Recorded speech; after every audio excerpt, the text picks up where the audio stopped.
ಏನ್ ಮನಸ್ಸಾಗುತ್ತೆ ಅವ್ರದ್ದು ಅರ್ಥ ಮಾಡ್ಕೋಬೇಕಲ್ಲ. ಸಣ್ಣ ಸಣ್ಣ ಮಕ್ಕಳ ಮೇಲೆ ಕೂಡ ನೀವು ಭೇದ ಭಾವ ಮಾಡ್ತೀರಾ, ನಾಚಿಕೆ ಬರ್ಬೇಕಲ್ಲ. ಯಾವ ಜಾತಿ ಒಳಗೆ ಹುಟ್ಟಿದೈತಿ ನೀವು? ಮತ್ತೆ ಬಸವಣ್ಣದ ನೀವು ತತ್ವ ಹೇಳ್ತೀರಾ, ಯಾವ ಯಾವ ಆಧಾರ ಮೇಲೆ ಹೇಳ್ತೀರಾ? ಆ 12ನೇ ಶತಮಾನದಾಗ ಬಸವಣ್ಣ ಅವರು ಜಾತಿ ನಿರ್ಮೂಲನ ಅಂತ ಒಂದು ಸಂಘಟನೆ ಕಟ್ಟಿದ್ದು, ಅದು ಗೊತ್ತಿದೆ. ನೀವು ಹೋದ್ರಿ, ಬಸವಣ್ಣ ಹೋದ್ರಿ, ಆಮೇಲೆ ನೀವು ದೇವಸ್ಥಾನ ಗುಡಿ ನೀವು ನಡೆಸ್ರಿ. ಆರೋಪಿಗಳನ್ನು ಬಂಧಿಸಿದರೆ ಶಾಂತಿ ಬೇಕೇ ಬೇಕು. ಶಾಲಾ ಮಕ್ಕಳ ಮೇಲೆ ಒಂದು ಅಸ್ಪೃಶ್ಯತೆ, ಸಾಮಾಜಿಕವಾಗಿ ಸಮಾನತೆ ತೋರಿದಂತ ಸಾಮಾಜಿಕ ಸಮಾನತೆ ಹರಿಕಾರ ಅಣ್ಣ ಬಸವಣ್ಣವರ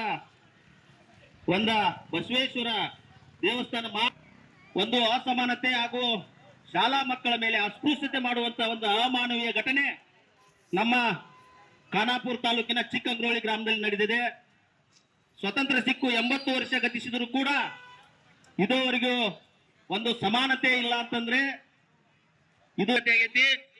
ಈ ವಿಚಾರವನ್ನು ಇಟ್ಟುಕೊಂಡು ಇವತ್ತು ನಾವು ಬಿಡಿ ಸರ್ಕಲ್ ನಲ್ಲಿ ಎಲ್ಲ ತಾಲೂಕಿನ ವಿವಿಧ ದಲಿತ ಸಂಘಟನೆಯ ಮುಖಂಡರು ಹಾಗೂ ಚಿಂತಕರು, ಸಮಾನತೆಯ ಚಿಂತಕರು ಹಾಗೂ ಒಂದು ಸಮಾನತೆಯ ಬಗ್ಗೆ ಅರಿವಿರುವಂತ ಎಲ್ಲ ಒಂದು ನಾಗರಿಕರ ಒಂದು ಸಮ್ಮುಖದಲ್ಲಿ ಇವತ್ತಿನ ದಿವಸ ಇಲ್ಲಿ ಹೆಸ್ಕಾಂ ಕಚೇರಿಯ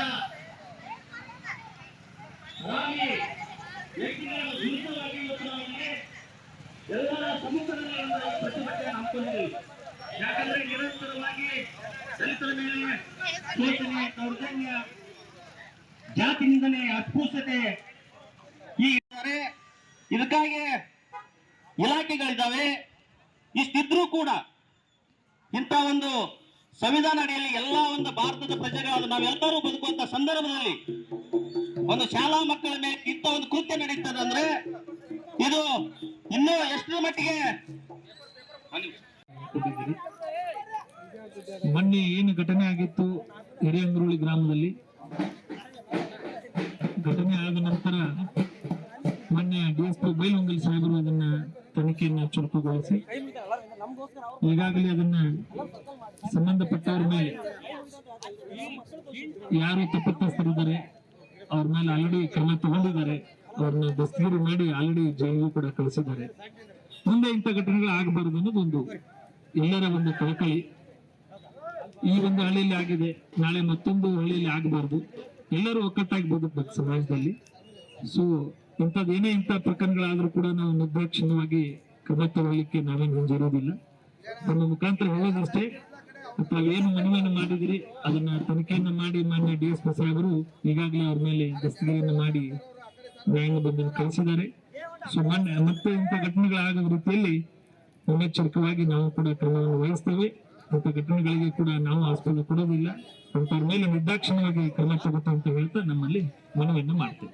भारतीय संविधान ची घटना माहिती आहे, राज्य घटना आहे आणि आम्ही कोणत्या पद्धतीने जायचं आणि कोणत्या पद्धतीने तिथं प्रवेश करावा असं बाबासाहेबांनी राम मंदिरचा प्रवेश करताना सांगितलेलं आहे. ती आठवण करून द्यावं लागेल. अशा पद्धतीने जर वागणं आम्ही सहन करणार नाही. आज आम्ही खानापूरच्या कोपऱ्यात जर इथं आलो असेल तर खानापूरचा कोपरा आमचा बांधव आहेत म्हणून ओळखतो आम्ही.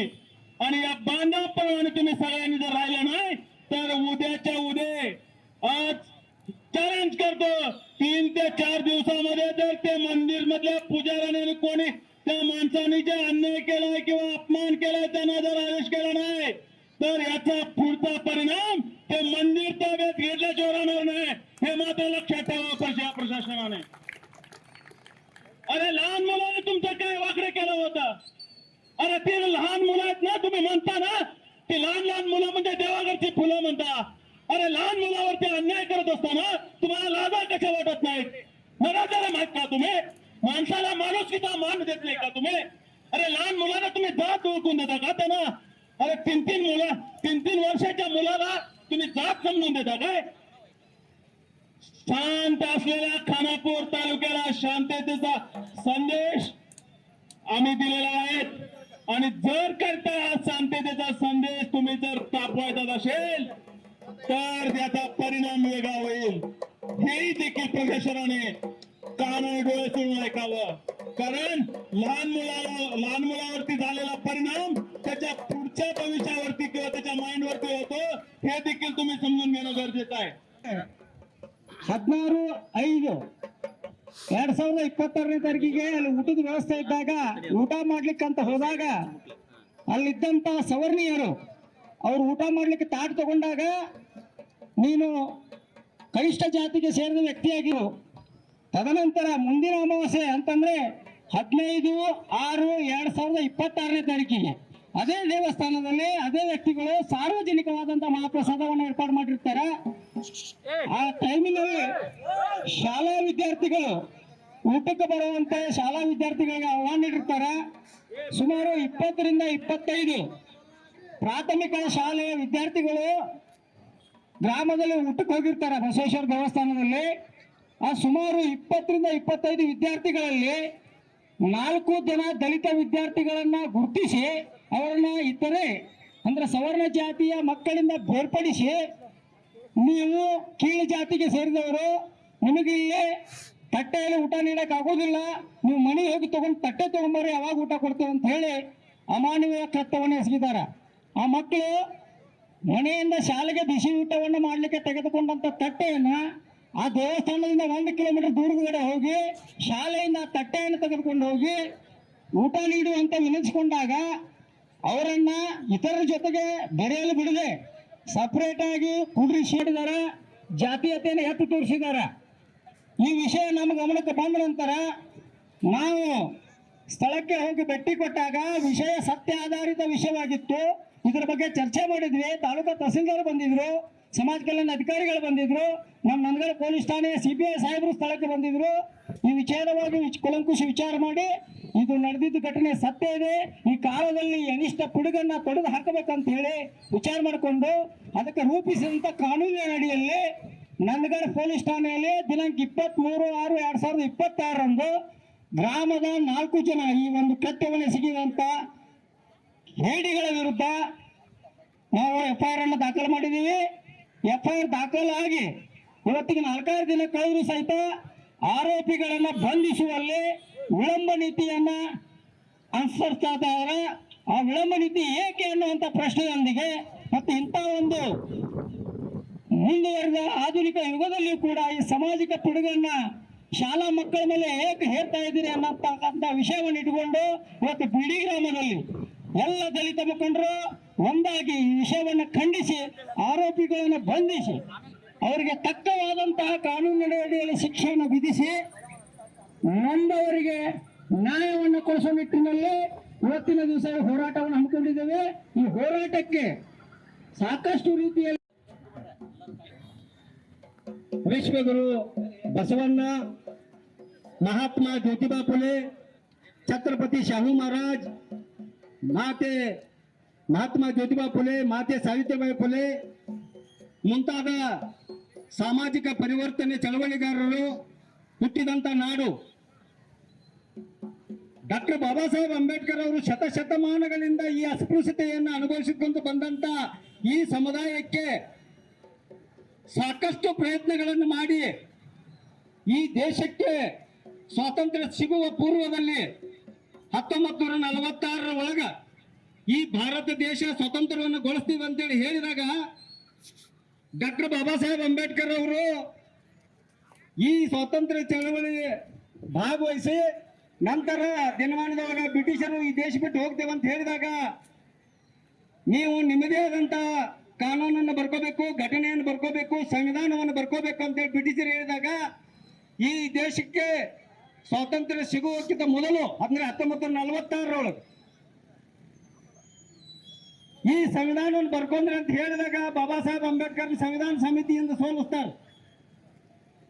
ಸಂವಿಧಾನ ಸಮಿತಿಯಿಂದ ಸೋಲಿಸಿದೊಳಗ ಡಾಕ್ಟರ್ ಬಾಬಾ ಸಾಹೇಬ್ ಅಂಬೇಡ್ಕರ್ ಅವರು ಲಂಡನ್ಗೆ ಹೋಗಿ ಬ್ರಿಟಿಷ್ ಪ್ರಧಾನಿ ಅವ್ರಿಗೆ ಮನವಿ ಮಾಡ್ತಾರೆ. ಬ್ರಿಟಿಷ್ ಪ್ರಧಾನಿ ಅವ್ರಿಗೆ ಮನವಿ ಮಾಡಿ ಏನ್ ಹೇಳ್ತಾರಪ್ಪ ಅಂದ್ರೆ, ಈ ದೇಶ ಶತಶತಮಾನಗಳಿಂದ ಅಸ್ಪೃಶ್ಯತೆಗೆ ಒಳಗಾಗಿದೆ, ದೌರ್ಜನ್ಯಕ್ಕೆ ಒಳಗಾಗಿದೆ, ಶೋಷಣೆಗೆ ಒಳಗಾಗಿದೆ. ಇಂಥ ಶೋಷಣೆಗೆ ಒಳಗಾದಂತ ಸಾಮಾಜಿಕ ನ್ಯಾಯ ಕೊಡಬೇಕಾಗಿದ್ದಿ, ರಾಜಕೀಯ ನ್ಯಾಯ ಕೊಡಬೇಕಾಗಿದ್ದಿ, ಶೈಕ್ಷಣಿಕ ನ್ಯಾಯ ಕೊಡಬೇಕಾಗಿದ್ದಿ, ಧಾರ್ಮಿಕ ನ್ಯಾಯ ಕೊಡಬೇಕಾಗಿದ್ದಿ. ಅದಕ್ಕೆ ಈ ಎಲ್ಲಾ ಒಳಗೊಂಡಂತೆ ಡಾಕ್ಟರ್ ಬಾಬಾ ಸಾಹೇಬ್ ಅಂಬೇಡ್ಕರ್ ಅವ್ರು ಏನ್ ಮಾಡ್ತಾರಪ್ಪ ಅಂದ್ರ, ಈ ದೇಶದ ಸಂವಿಧಾನ ಬರೆಯಕ್ಕೆ ನಾನು ಒಪ್ಪಿರ್ಬೇಕಂತ ಹೇಳ್ತಾರೋ. ಆ ಕಾರಣಕ್ಕಾಗಿ ಡಾಕ್ಟರ್ ಬಾಬಾ ಸಾಹೇಬ್ ಅಂಬೇಡ್ಕರ್ ಅವರು ಕಾನ್ಸ್ಟಿಟ್ಯೂಷನ್ ಅಸೆಂಬ್ಲಿಗೆ ಇವತ್ತಿನ ಪಶ್ಚಿಮ ಬಂಗಾಳದ ಅಲ್ಲಿಂದ ಆಯ್ಕೆಯಾಗಿ ಹೋಗ್ತಾರೆ. ಆ ಕಾನ್ಸ್ಟಿಟ್ಯೂಷನ್ ಅಸೆಂಬ್ಲಿ ಆಯ್ಕೆಯಾಗಿ ಹೋಗಿ ಆ ಸಂವಿಧಾನ ಬರೀತಾರ. 1946 ಜನವರಿ 26 1946 ನವೆಂಬರ್ 26 ಸಂವಿಧಾನ ಒಪ್ಪಿಸ್ತಾರೋ. ಜನವರಿ 26 1950 ಸಂವಿಧಾನ ಜಾರಿ ಆಗ್ತೈತಿ.